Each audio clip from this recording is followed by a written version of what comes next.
Hi, I'm that Slavic Writer Guy, and today we're going to be talking about Giacomo Puccini's Madama Butterfly, the world's simplest opera plot. A child prostitute gets taken advantage of by a total dick of an American officer and then goes and kills herself. That's basically it, and it amounts to over 2.5 hours of singing. To find out how one girl's staunch turned tragic belief in an unfaithful husband transcends the setting of Japan and Americans to become one of the most performed operas to this day, Gremo Opero. Madame Butterfly was based off some short stories, novels, and plays set in Japan, premiered at Teatro alla Scala in Milan, Italy in February of 1804, and it was a total flop. The performers had inadequate time to rehearse because Verdi basically turned in the score late. And by some accounts, even the main soprano's dress partially fell off during the opera. Some of the composer's own relatives didn't even stay for the whole thing. So Puccini was pretty tenacious, and he kept on revising the opera further. We're not really sure exactly how, because the original two-act version of the opera doesn't really survive as far as I can tell, but we do know that he changed the original two-act structure of Madama Butterfly into a three-act structure. Puccini then went on to revise the work 3 more times, so resulting in a total of 5 versions, and the 5th and final version is what you are most likely to see performed today, although the 4th version, which has some differences in orchestration and in the vocal lines, is sometimes also performed.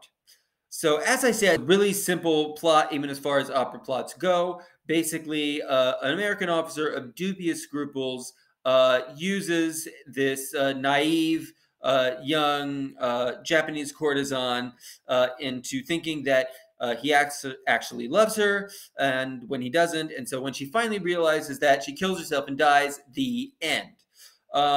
So let's get familiar in this very simple opera with our very simple cast of main characters. Madame Butterfly, aka Cho-Cho-san, which means butterfly, a soprano, and 15-year-old child prostitute. Next, we've got Mr. Pinkerton, a lieutenant in the United States Navy, and a complete and total dickhead. Seriously, this tender's total douchebaggery is matched only by his complete lack of scruples and lack of backbone of any sort by the end of the opera. Seriously, this guy is such a total douche that in my debut novel, Keepers of the Stone, I actually have an orphan child who has to pass himself off as the son of an owner of a freight hauling company who cannot even be bothered to do the actual freight hauling, so he uses his kids as child labor instead, as such homage for the douchebaggery that this guy in the opera is capable of. So his name makes a debut in Keepers of the Stone, Book 1, Outcast. It is free for download online at Amazon. Go check it out. Next, we've got Goro. He's often described as a matchmaker in polite terms, but basically this base is Madame Butterfly's pimp. Moving on, we've got Madame Butterfly's uncle. He is a Japanese priest, also a base, and he is really not happy about Madame Butterfly getting married to this Western foreigner in a Western marriage. The next one up, he's also a tenor. I don't know why. I guess they were going kind of with a castrati vibe here because his voice is so high. But he is basically Madame Butterfly's suitor after she's already been married. Moving on from that, we got some other minor but singing characters. So some other relatives of Madame Butterfly and the imperial registrars, notaries, so on and so forth, that have to officiate at the marriage. And then last but not least, we have Suzuki, who is Madame Butterfly's house servant and maid. She's a mezzo-soprano. And then we got Sharpless, the U.S. consul at Nagasaki. He's a tenor. And basically their role in the entire opera, which is sort of sad but fun to watch, is they just sit there seeing what actually is happening and what Pinkerton is planning to do to poor Madame Butterfly, and they are just watching the total facepalmy train wreck in slow motion. So now let's get on to Act 1 opens with Pinkerton and Goro the Pimp taking a look at the house which Goro, who apparently also provides real estate services, has given to Pinkerton for him and his bride-to-be, Madame Butterfly, to live in, and otherwise as his love shack for the bride-to-be, basically. So he's introduced to some of the house's servants, and Goro is like, yeah, man, your bride-to-be is like soon to arrive, so just wait and be patient here. And Sharpless, who's the American consul at Nagasaki, shows up, and he has to be there, I guess, because Pinkerton is an American, and so him being the American consul, he has to kind of officiate at the wedding ceremony. And he shows up and is like, wow, this is a nice house with a nice view. And Pinkerton is like, yeah, man, isn't that so awesome? And, you know, not only that, but I don't actually have to continue renting this house. I can just stop for any time for the next 999-year lease and just get out of it. And Pinkerton is kind of like, well, yeah, you know, the law in Japan can't have a lot of outs, but that doesn't mean you should really take advantage of them. Pinkerton is like, oh, please, no, why would I not take advantage of it like this when I can? Because to intro of the Star Spangled Banner, oh, say, can you see? He basically goes on to brag about how American Navy men will not be satisfied and truly feel like a man in their britches until they got a girl and a lover in every port, and brags about how he does. And he's going to continue to do so in Japan because he can also cancel his marriage at any time he wants to. And Pinkerton is like, do I really want to be associated with this guy as an American? But Pinkerton cuts him off and is like, okay, man, we're both Americans here, so let's agree on the most common denominator we can possibly find. And he lifts up his glass of the whiskey they are drinking instead of sake, which is a point in the opera, I don't know why. And he raises that glass up and he goes down to singing something that all Americans say when they want to praise their country. America forever. Even though no Americans actually really say that. So they do that little bit of kind of ripped Americana, I guess. That's, some American wazzery for the Italian audiences at the time.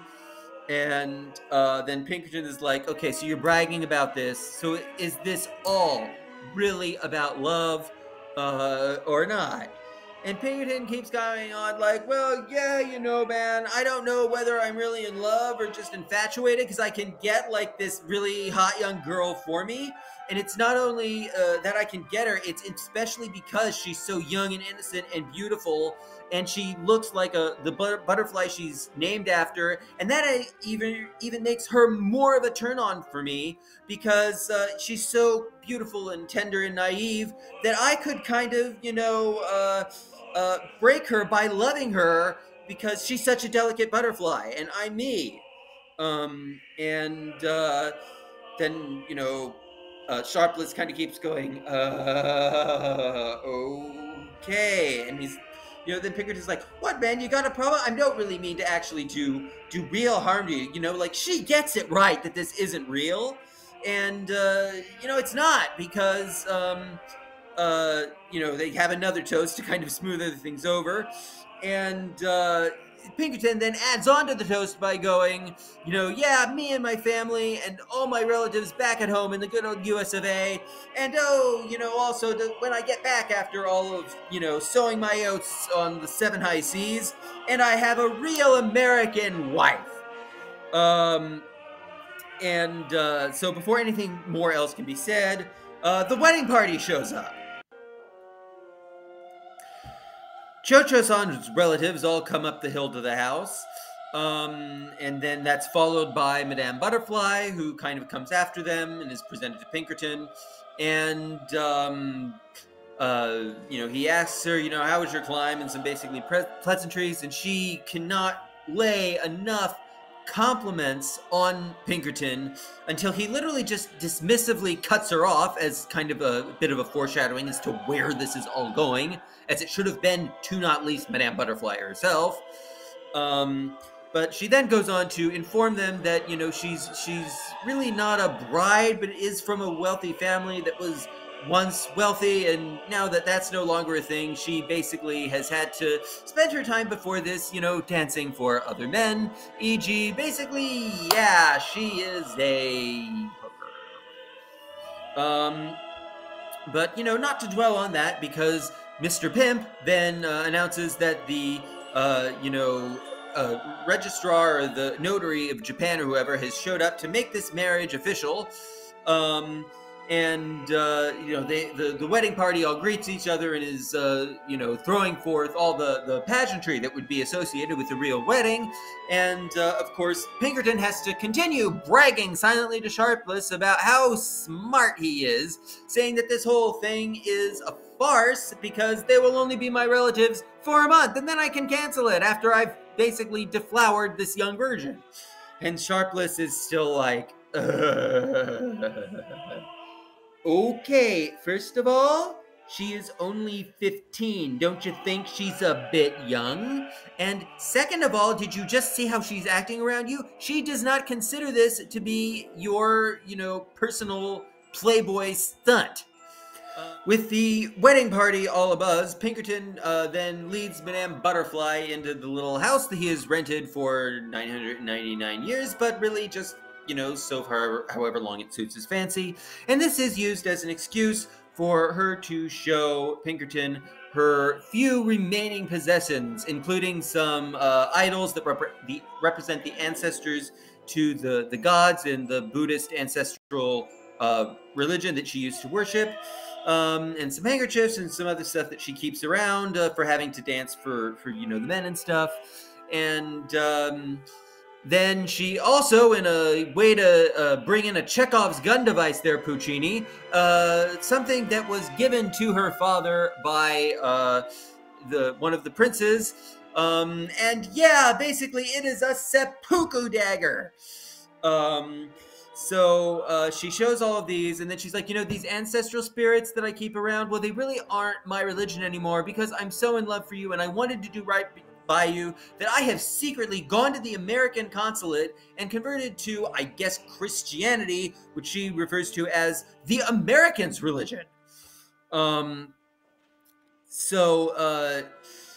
her all this and tells her all this, and finally, while all this is going on, the final wedding is ready to go on, and so the ceremony is all done, and they all sign the official papers, and the celebration starts, with Pinkerton still being, so full of his oats, with Sharpless just going, and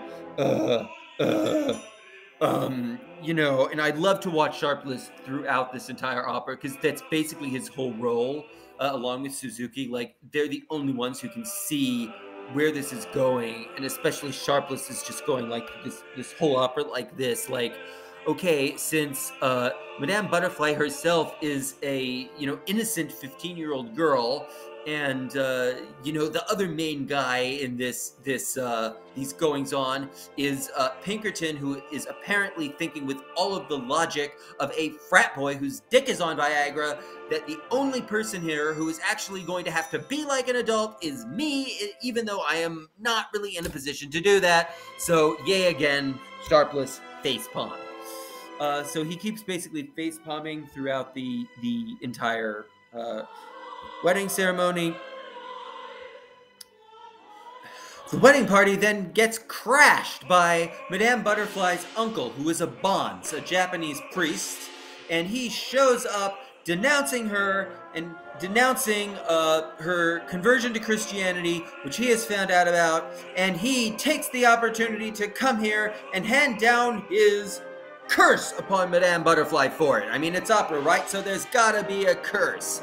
And he then tells all of Madame Butterfly's relatives and the assembled wedding party guests to leave and also renounce her as well, just like she has renounced them. And even though they have mysteriously all shown up for this entire wedding, they just go, oh snap, I guess we'll just renounce her then and curse her and I'll leave. So kind of leaves you wondering why they even came in the first place if they were so easily prepared to do that, but that's what they do. The wedding party disperses, leaving Cho-Cho-san crying on the ground after all of the renunciation and cursing being thrown at her. And in a rare moment of maybe even genuine compassion, Pinkerton sweeps her up and they begin what is over 15-minute long love duet.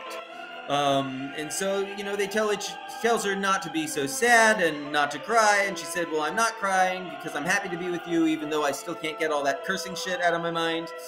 And then they basically go on, and Madame Butterfly gets prepared for her big night in the boudoir with Pinkerton. And then they go on talking about love, and basically Pinkerton commands her to tell her that she loves him, and she says she loves him so much she's afraid to even say the words, but at least that means she's happy. Like, you know, a 15-year-old's mind can't really disassociate love with happiness, and are they the same thing? But apparently happy is enough. And you know, they eventually close out the whole thing with Pinkerton, you know, basically saying you love me, and then her basically begging him to love her, because he's never actually said it, obviously, by this point in the opera. And you know, then in maybe some flickering of what Pinkerton is planning to do to her, she, you know, goes, well, I'm a butterfly, and so, like, do predators basically in lands that aren't Japan take butterflies and pin them up just because they want to pin their beauty up, like, as a prize? And Pinkerton is like, yeah, well, you know, we do that, but, you know, if you're like that now, it means I've caught you and you're mine. Aren't I such a smart dickhead? And with that, after this 15-minute love duet, they head off towards the boudoir, wherein, spoiler alert, they make a baby. 3 years have gone by, and Suzuki the maid and Madame Butterfly are still in the same house that Pinkerton has rented for them. And she's basically making fun of Suzuki for still praying to the Buddhist gods. And she says that the American gods are much better and would immediately have answered all of her prayers, that Pinkerton will return if he just knew where they lived, because the gods the American have is apparently the American god. And Suzuki is like, hey, Earth to Butterfly, the money he left us is about to run out, and if he doesn't show up soon, after 3 years, we're gonna be broke. And Butterfly is like, yeah, no, he's definitely gonna return. Because he did that, and he wouldn't have left all that money for 3 years if he didn't plan to return. And Suzuki is like, didn't you hear what I just said? You know, we're about to be broke, and all the time this happens, that foreign husbands just basically use this marriage law for a cheap thrill before they leave, and that's probably what has happened. And Butterfly is like having none of it, and basically just goes off on this total trip, fantasizing about how it's going to be when one day Pinkerton returns to her in what is one of the most famous pieces or solos for a soprano in all of this opera.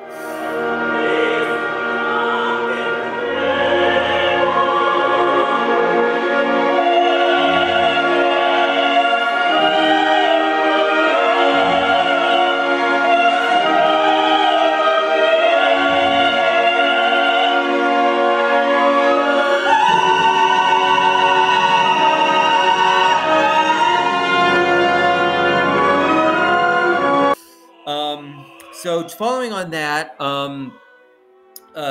Sharpless the consul and Goro the pimp show up, And still tripping when Sharpless comes calling at the house and is like, hey, Madame Butterfly, I have some news for you. She's like, oh no, Madame Pinkerton, please. Jojo-san then welcomes Sharpless into this American home, and Sharpless is like, well, I do have some news for you. And Jojo-san gets all blushy, and she just asks, well, is the news good? Being such as, does it mean that Pinkerton is still well? And Sharpless is like, well, yeah, your husband is actually perfectly fine. And she just goes on and on about how, oh, well, this makes me like, the happiest girl in all the land. Madame Butterfly then proceeds to ask Sharpless how often robins make their nests in America, because Pinkerton apparently promised her that that was when the next time he was going to return, and in Japan, the robins have already nested 3 times. So this must mean that American robins must nest far less often, right? And Sharpless can't bring himself to tell her the truth, and just kind of, says, I don't really know. But, just at the patheticness of this, of how totally she has drank Pinkerton's Kool-Aid, Goro starts laughing at her, and, then she goes to Sharpless like, I've got it in my head now that I think this Goro, might like actually be a pimp or something, because he keeps trying to marry me off to this Prince Yamadori, even though I'm already taken. And then Yamadori, who's been invited to give suit to her on, Gora's asking, then shows up, but Madame Butterfly brushes him off, saying, yeah, well, I'm married forever in an American marriage, and, while you have many different wives and, many conquests, and yeah, I'd just be one of them, I'm not having any of this. And at this point, Sharpless just gives up trying to tell her more about what was actually in the letter. And Goro starts making fun of her again, saying, God, she really thinks she's married or something. And, even going further, Butterfly turns to him and is like, I don't think I'm married. I am married to Pinkerton. And so then both Goro and Sharpless go on trying to convince her that this is not actually the case, that, you understand that Japanese law, is really fickle in terms of when you're married and when you're not. But then Butterfly keeps coming up with excuses and reasons why that isn't the case, usually going to, well, this is an American marriage. An American marriage is just, you cannot do that. So Pinkerton absolutely must return. And, she goes up to Sharpless, that's right? Tell me I'm right. And Sharpless, there tells the truth that it's right, leaving out the whale of a story that Pinkerton has just obviously used her, and in her head she just can't see that. Eventually, Prince Yamadori has enough of Madame Butterfly's kvetching and leaves insulted that she is not just thrilled at his offer of her becoming his next concubine. So that leaves Suzuki and Sharpless and Butterfly, and Sharpless goes back to trying to read the letter that he's received from Pinkerton ahead of the arrival of his ship. And so he only gets to like the first few lines going, I don't even remember if this woman remembers me. She's probably moved on with her life. And Madame Butterfly is like, oh my God, how could he possibly even think that? And Suzuki, how could he even possibly think that?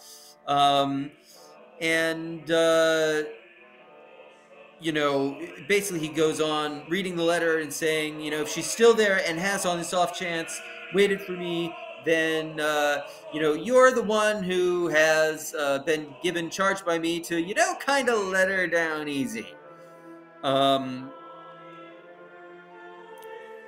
So at this point, Butterfly still is clinging to her fantasy in just this blind, sadly naive way, and she only hears out of that what she wants to hear, which is that this letter has been sent in advance of arrival of his ship.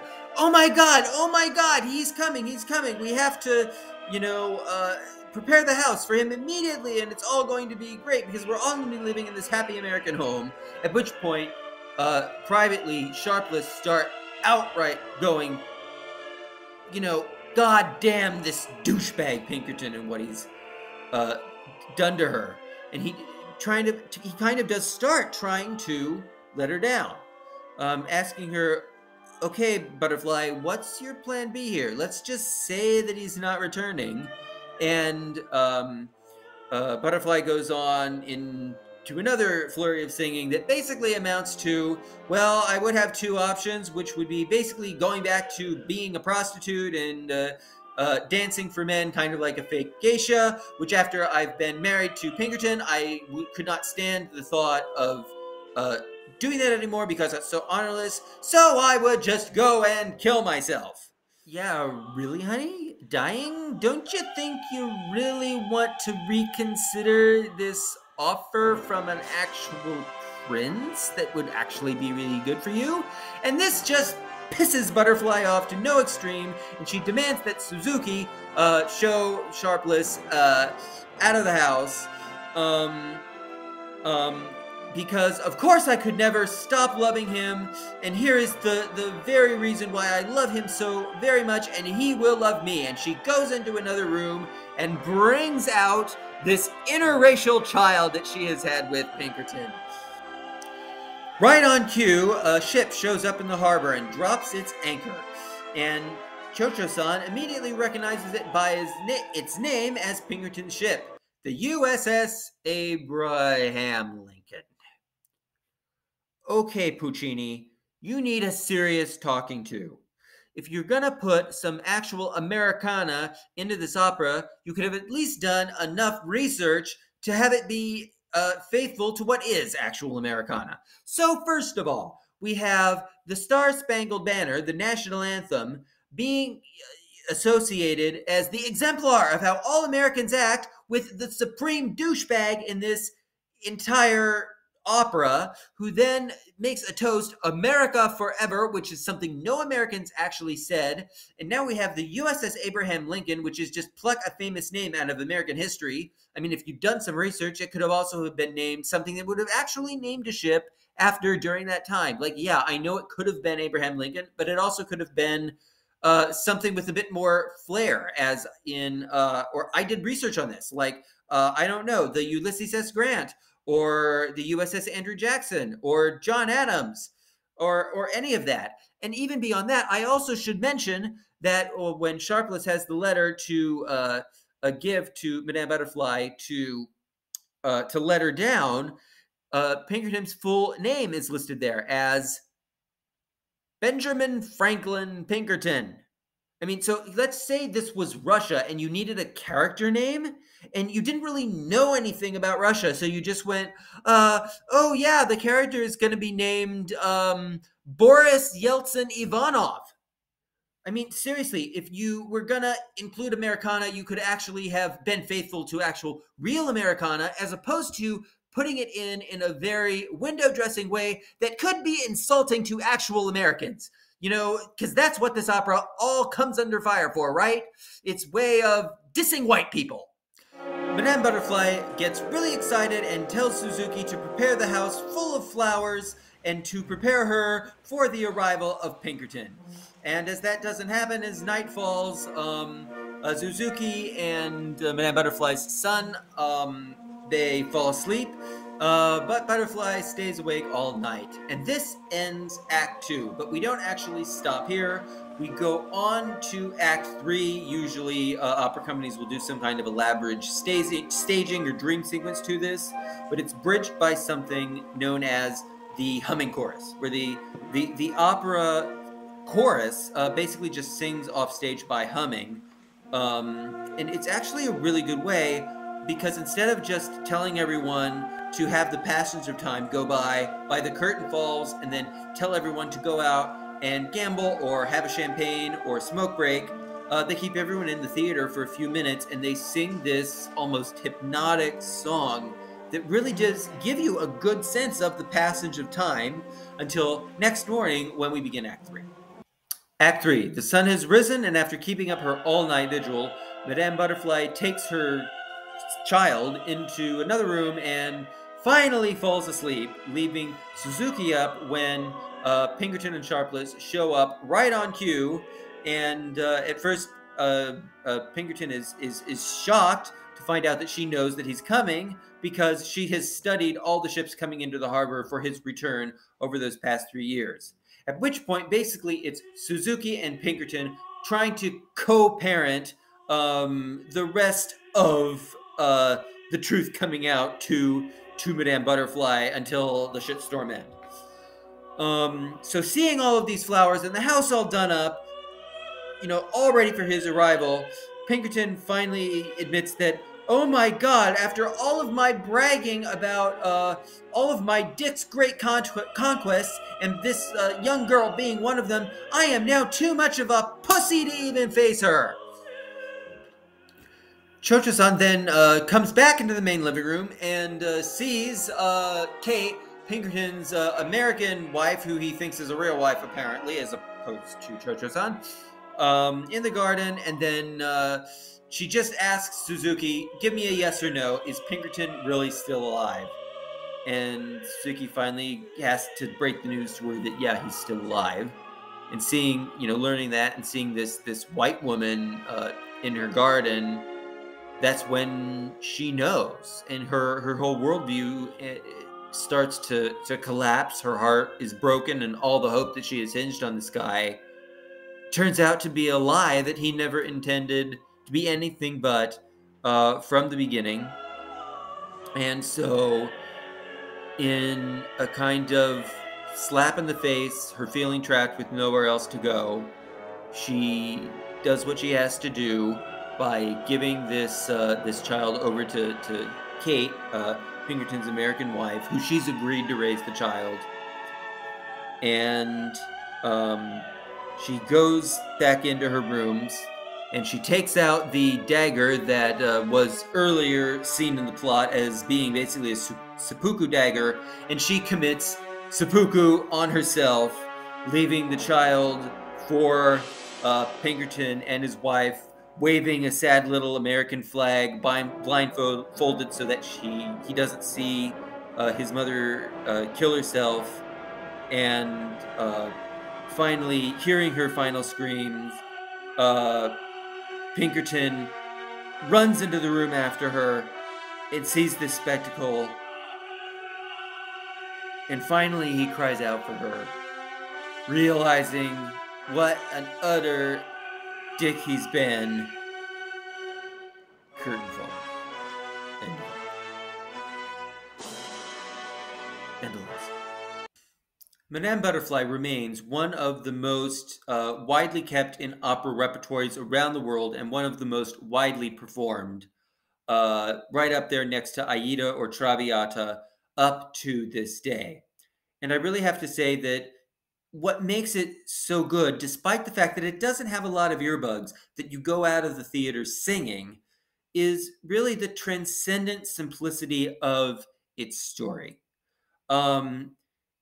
This opera could take place in Japan. It could take place in Middle America. It could take place in Africa. It could take place on Tatooine, because it's ultimately about a predatory guy who only thinks with his lower head, taking advantage of a young woman who believes it's real love, until her worldview and this whole vision of her life together with him that she's pinned all her last hopes on is finally destroyed, and it results in her taking her life.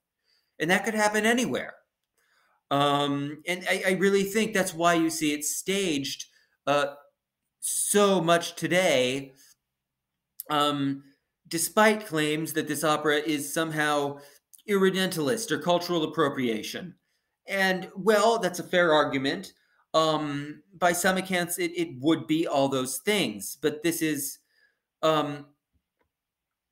really, I have to say, par for the course during its time. This opera was written during a time when, Boeing 747s did not exist, and the masses could not just get on them and go fly to Japan or fly wherever to experience and see more about this culture and how it really is, let alone the composers. They also couldn't do that either.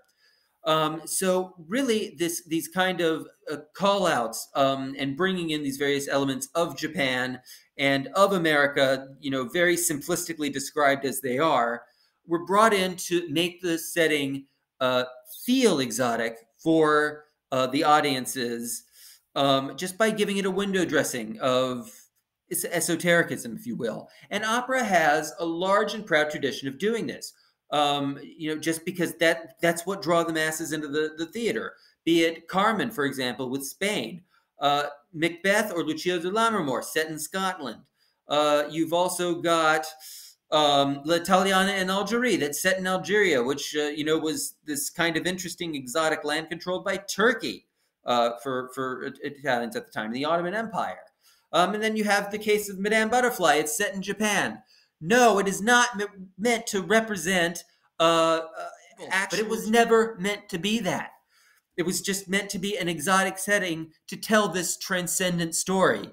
And, why this opera is so widely performed today across the world. The music speaks to people. It tells that story. Whether it be with the Madame Butterfly and assorted cast that has to necessarily be Japanese, or not. I purposely chose the opera video for this talk to be from the Ukrainian National Opera and Ballet in Kharkiv. To make that point, the main soprano leads do justice to the role, and it's not exactly as if they had a bunch of Japanese opera singers around to play the parts of Suzuki and Butterfly, nor should they have even been picked if they could not have done as much justice to the role as the two Ukrainians who were chosen to star in this opera, hypothetically, let's say. And this is why I'm actually a big fan of colorblind casting in opera, if not in anywhere else. Because in opera, it first and foremost must be about may the best voice win. For example, I saw Lucia de Lammermoor in Paris Opera a few years ago, and the main soprano who played Lucia was a Francophone African woman. Great, fine, I love it, because she was amazing. She brought the house down. Great, do that. And because opera is so much about the singing and the voice and telling these stories, great, go for it. But it shouldn't be reduced down to, because of all this irredentalist things, that at the same time people might somewhat say, I would argue completely hypocritically, that, oh, well, all this casting must be racially correct, but at the same time it is just, a bunch of, let's say, white people, reducing other people's cultures. Well, at the time it was the point, because it was the only way they could do it, okay? But, it is not even about that, even if they make it like that. Again, it's why I called out Puccini for his portrayal of white Americans. God, I should say, by that same logic, I should be decrying Puccini like I made fun of doing, for saying, this is insulting to all white Americans. Well, an Italian had no business writing about that. Well, that's wrong thinking. It's just wrong. It was an opera with a great story to tell, set in a place that's a bit exotic for the time. It's window dressing. That's all it is. Get over it. And may the best voice win. You can agree with me. You can disagree with me. Se strinaš sa mной, ali ne se strinaš sa mной, ali greš pa jebat. I am that Slavic Writer Guy. I do not give a fuck. Like this or don't. Subscribe to this channel or don't. Do whatever. But definitely make sure that you go out and you enjoy the great works of opera as they are meant to be and for what they are. And please, above all, check your so-called politically correct bullshit at the door.